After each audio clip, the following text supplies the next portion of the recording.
His compositions are just as diverse as his instruments. He wrote songs in various genres, from kundiman to novelty tunes. Some of his most famous work include Ang Pasko Ay Sumapit, A Beloved Christmas Carol, and Dahil Sa Iyo, a romantic classic. These songs are timeless.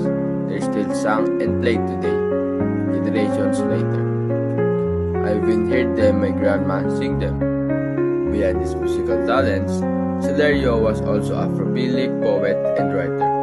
His words were as beautiful and evocative as his melodies, often reflecting the richness and complexity of Filipino culture.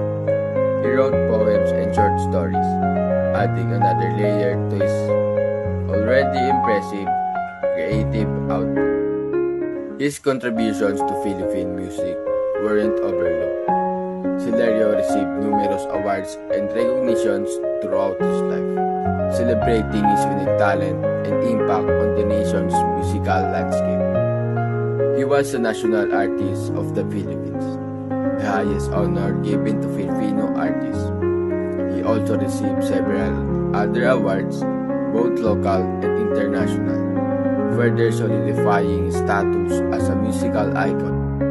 Levi Celerio passed away in 2002, but his legacy lives on. His music continues to inspire and delight, reminding us of the power of creativity and the beauty of Filipino culture. He is a true testament to the fact that genius can come from everywhere, even from a self-taught musician playing a leaf guitar.